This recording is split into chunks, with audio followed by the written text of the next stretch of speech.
Hello guys, तो आज हम स्टडी करने वाले हैं द इंडियन कॉन्ट्रैक्ट एक्ट 1872 के अंदर सेक्शन नंबर जो हमारा है 45 डिस्चार्ज ऑफ कॉन्ट्रैक्ट का हमारा टॉपिक चल रहा है। आज हम स्टडी करेंगे सेक्शन नंबर 45। अभी तक हमने स्टडी किया है सेक्शन नंबर 37 से लेकर 44 तक हम स्टडी कर चुके हैं। तो सेक्शन नंबर जो 45 है उसके अंदर डिफाइन किया गया है devolution of joint rights. Devolution of joint rights किसके जॉइंट राइट्स? प्रोमिसी के। ठीक है, राइट्स किसके होते हैं हमारे कॉन्ट्रैक्ट के अंदर? प्रोमिसी के राइट्स की बात की गई है सेक्शन नंबर जो हमारा 45 है। और इससे एक इसी तरह से डिवोल्यूशन ऑफ जॉइंट लायबिलिटीज की बात की गई थी सेक्शन नंबर 42 के अंदर। अगर आपने हमारे जो प्रीवियस वीडियोस है वह नहीं देखी है तो पहले आप प्रीवियस वीडियोस देख लीजिए, जिससे आपका जो बेसिक कॉन्सेप्ट है डिस्चार्ज ऑफ कॉन्ट्रैक्ट का वह क्लियर हो जाए। ठीक है, और आगे बढ़ने से पहले एक बात और, अगर आपने अभी तक हमारे चैनल को सब्सक्राइब नहीं किया है तो पहले चैनल को सब्सक्राइब कर लीजिए और बेल आइकन को प्रेस कर लीजिए, जिससे आपको हमारे आने वाले वीडियो का अपडेट मिल जाए। तो चलिए शुरू करते हैं। Section number 45 devolution of joint rights. तो यहाँ पर जो सेक्शन नंबर 45 है हमारा राइट्स की बात करता है, जॉइंट राइट्स। राइट्स किसके? प्रोमिसी के। ठीक है, when a person has made a promise two or more persons jointly, जहां पर दो या दो से ज्यादा व्यक्ति मिलकर एक क्या करते हैं? जॉइंटली प्रोमिस बनाते हैं। ठीक है, then unless a contrary intention appears from the contract, वहां पर एक उस कॉन्ट्रैक्ट को बनाते समय पर कोई भी ऐसी कॉन्ट्रैरी इंटेंशन या फिर टर्म्स एंड कंडीशंस ना लगाई जानी चाहिए किसी भी प्रोमिसी के द्वारा, जो जॉइंटली प्रोमिस बना रहे हैं उनके द्वारा। ठीक है, जिससे कि उस कॉन्ट्रैक्ट पर अन्य कोई प्रभाव पड़े। ठीक है, तो उसे बोलते हैं कॉन्ट्रैरी इंटेंशन, कोई ऐसी कंडीशंस लगा देना उस कॉन्ट्रैक्ट के ऊपर। प्रीवियस वीडियोस के अंदर हमने स्टडी किया है, हर वीडियो के अंदर यह जो लाइन है, unless a contrary intention appears from the contract, discharge of contract के जितने भी सेक्शन है मोस्टली सेक्शन के अंदर आपको यह लाइन देखने के लिए जरूर मिलेगी। और हमने हर एक सेक्शन के अंदर इसको बहुत अच्छे से समझाया हुआ है। तो इसका मतलब अब मैं आपको सिर्फ रिमेंबर करवा रहा हूँ कि इसका मतलब सिर्फ इतना ही है कि कॉन्ट्रैरी इंटेंशन नहीं होनी चाहिए, यानी कोई ऐसी मंशा जो उस कॉन्ट्रैक्ट के ऊपर अलग से कोई प्रभाव डालती हो, ऐसी कोई कंडीशन ना लगाई जानी चाहिए किसी भी पार्टी के द्वारा, यानी जॉइंट प्रोमिसी के द्वारा। ठीक है, the right to claim performance rest as between him and them, दोनों पार्टी यानी जहां पर दो जो हमारे बी और सी, ये कौन है? हमारे प्रोमिसी है।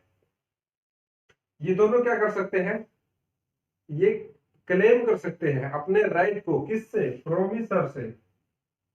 किससे कर सकते हैं? प्रोमिसर से। प्रोमिसर कौन है? हमारा ए है। तो ए से बी और सी जॉइंटली क्या कर सकते हैं? अपना जो कॉन्ट्रैक्ट है उसको बोल सकते हैं कि आप इसको परफॉर्म कर दीजिए, यह इनका क्या है? जॉइंट राइट है। ठीक है, with them during their joint lives, अपनी जॉइंट लाइव्स यानी दोनों व्यक्ति जिंदा है, यानी अपने जीवन काल के अंदर इससे क्या कर सकते हैं? उस कॉन्ट्रैक्ट को परफॉर्म करने के लिए बोल सकते हैं। And after the death of any of them, और अगर एक व्यक्ति की डेथ हो जाती है तो तब क्या होगा? ये क्वेश्चन आता है कि अगर एक जॉइंट जो प्रोमिसी है अगर उसकी डेथ हो जाती है तो कॉन्ट्रैक्ट के ऊपर क्या प्रभाव पड़ेगा? तो कॉन्ट्रैक्ट के ऊपर क्या प्रभाव पड़ेगा? मान लीजिए सी की डेथ हो जाती है यहाँ पर। ठीक है, सी की डेथ होने के बाद क्या करेगा? यहाँ तो सी है, सी के लीगल रिप्रेजेंटेटिव आ जाएंगे किसके साथ? जो लास्ट हमारा सर्वाइवर होगा। तो क्या है? The death of any of them, अगर किसी एक की डेथ हो गई तो मान लीजिए हमने सी की डेथ मान लिया, सी की डेथ हो गई, with the representative of such deceased person jointly with the survivor और सर्वाइवर्स। ठीक है, तो डिसीज जो पर्सन होगा यानी सी मर गया है, सी के मरने के बाद जो इसके कौन होंगे? एलआर लीगल रिप्रेजेंटेटिव जो होंगे वह किसके साथ करेंगे? बी के साथ जॉइंटली मिलकर क्या करेंगे? क्लेम करेंगे। ठीक है, किससे?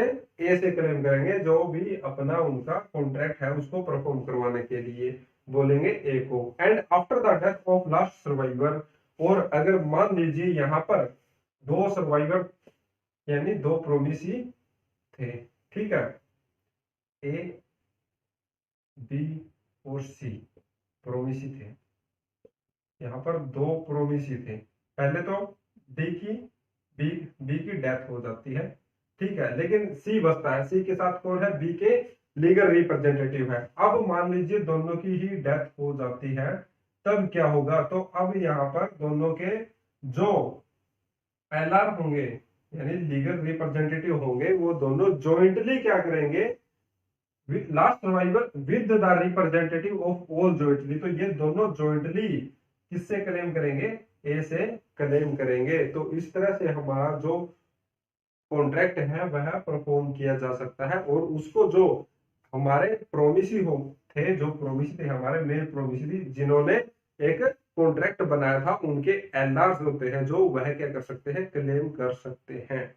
ठीक है, आपने इंश्योरेंस कंपनीज के अंदर देखा होगा, मान लीजिए किसी व्यक्ति की इंश्योरेंस किया हुआ था, किसी ने लाइफ इंश्योरेंस एलआईसी की पॉलिसी थी, ठीक है, वहां पर उस व्यक्ति की डेथ हो जाती है। डेथ होने के बाद क्या हो जाता है, जो व्यक्ति था, मान लीजिए कोई पार्टी थी ए, उसने एलआईसी के साथ क्या किया था, एक एग्रीमेंट किया हुआ था कि अगर मैं मर जाता हूं इन एक्सीडेंट या फिर बीमारी की वजह से, तो वो क्या होगा, उसका जो इंश्योरेंस का पैसा होगा वह किसे मिलेगा, उसकी फैमिली वालों को। तो यहाँ पर जो फैमिली कौन है, हमारी एलआर्स है। ठीक है, ऐसा ही एक्सीडेंट केस में होता है, मान लीजिए कोई व्यक्ति व्हीकल पे जा रहा है, उसने अपना इंश्योरेंस करवाया, साथ में बाइक भी इंश्योर्ड है, तो वह क्लेम कहाँ कहाँ किसको मिलेगा, उसकी डेथ होने के बाद एक्सीडेंट की, उसकी फैमिली वाले को, या फिर उसकी जो वाइफ है या फिर बच्चे हैं उनको उसका क्लेम मिलता है।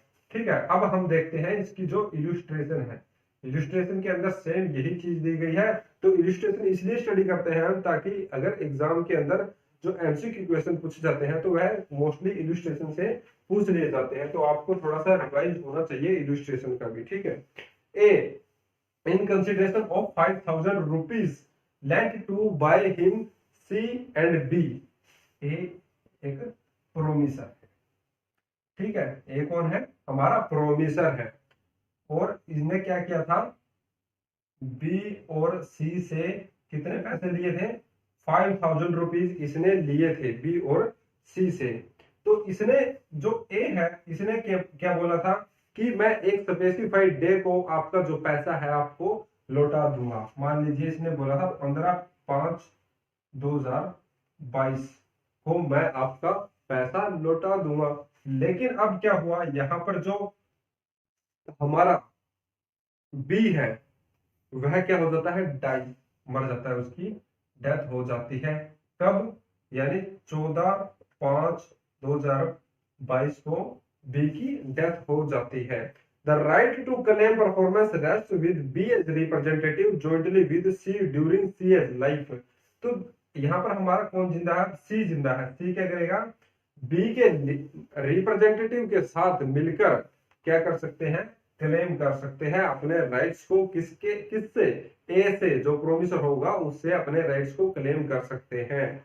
ठीक है, and after the death of C, अगर मान लीजिए यहाँ पर सी की भी डेथ हो जाती है, with the representative of B and C jointly, तो बी और सी के जॉइंटली रिप्रेजेंटेटिव, यानी अब कौन आ जाएंगे, बी और सी के जॉइंटली रिप्रेजेंटेटिव क्या करेंगे, क्लेम करेंगे इससे, ए से। ठीक है, जो राइट होगा। ठीक है, आई होप आपको समझ में आ गया होगा सेक्शन नंबर जो हमारा 45 है। ठीक है, और केसेस कैसे चलते हैं, मान लीजिए किसी व्यक्ति ने पॉलिसीज का, मैंने एग्जांपल दिया था अभी आपको, ठीक है, तो पॉलिसीज का उसके अंदर क्या होगा कि अगर, चलो उसको छोड़ देते हैं, उसके अंदर तो सिंपल प्रोसीजर होता है कि हाँ ठीक है, पॉलिसी करवाई थी, एग्रीमेंट हुआ था, पेमेंट उसने कर रखी थी, अगर आपके साथ कोई दुर्घटना घटती है तो आपको उसका क्लेम मिल जाएगा। अब क्या होता है कि किसी व्यक्ति ने कॉन्ट्रैक्ट कर लिया किसी दूसरे व्यक्ति के साथ कि मैं आपको ये चीजें दूंगा और आप मुझसे पैसे ले लीजिएगा। ठीक है, तो ऐसा दोनों पार्टीज के बीच में क्लेम हो गया, तो वहां, सॉरी, कॉन्ट्रैक्ट बन गया, और वहां पर अगर एक पार्टी, मैं आपको बोर्ड पे समझा देता हूं ताकि आपको इजीली समझ में आ जाए। ठीक है,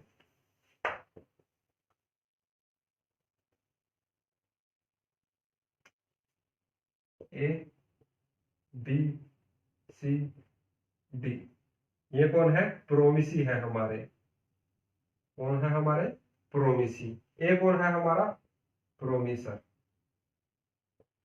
ठीक है, अब ए है, ए ने इनसे लिए थे 15,000 रुपीज। ए ने बोला कि मैं आपको 15/5/2022 को पैसे वापस कर दूंगा। लेकिन अब क्या हुआ, मैं ये वो चीज बता रहा हूं जो कोर्ट के अंदर केसेस चलते हैं, ठीक है, यानी केस कैसे चलता है, आप कैसे सूट फाइल कर सकते हो ए के अगेंस्ट में, प्रोमिसर के अगेंस्ट में, ठीक है, बी सी और डी।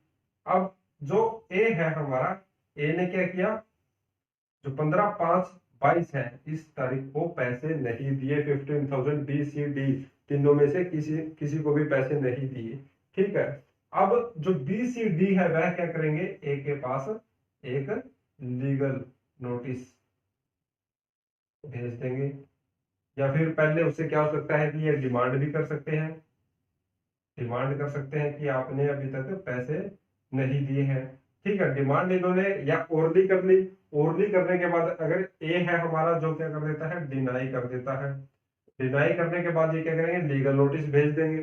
लीगल नोटिस भेजे जाने के बाद अगर जो ए है हमारे, उसके अंदर कंडीशन लगाई जाती है कि 15 डेज के अंदर अगर आप रिप्लाई नहीं देते हो तो हम आपके अगेंस्ट में लीगल प्रोसीडिंग स्टार्ट कर देंगे, ठीक है। तो बी और सी, बी सी डी ने लीगल नोटिस भेज दिया, अगर ए रिप्लाई देता है तो ठीक है, तो यह रिप्लाई में देगा कि कुछ तो देगा कि मैंने पैसे लिए नहीं थे, या फिर मैं पैसे अभी नहीं दे पाऊंगा, कुछ भी लगा लीजिए, कुछ भी रिप्लाई देगा एक्स वाई जेड, ठीक है। अभी इसने मान लीजिए रिप्लाई नहीं दिया, रिप्लाई ना देने के बाद जो हमारा बी सी और डी है इसके अगेंस्ट में क्या कर सकते हैं, सूट फाइल कर सकते हैं, और एक कंप्लेंट तैयार करके पूरा का पूरा ड्राफ्टिंग करने के बाद किसी भी एडवोकेट को हायर करके इसके अगेंस्ट में एक सूट फाइल कर देंगे और प्रोसीडिंग चल पड़ेगी।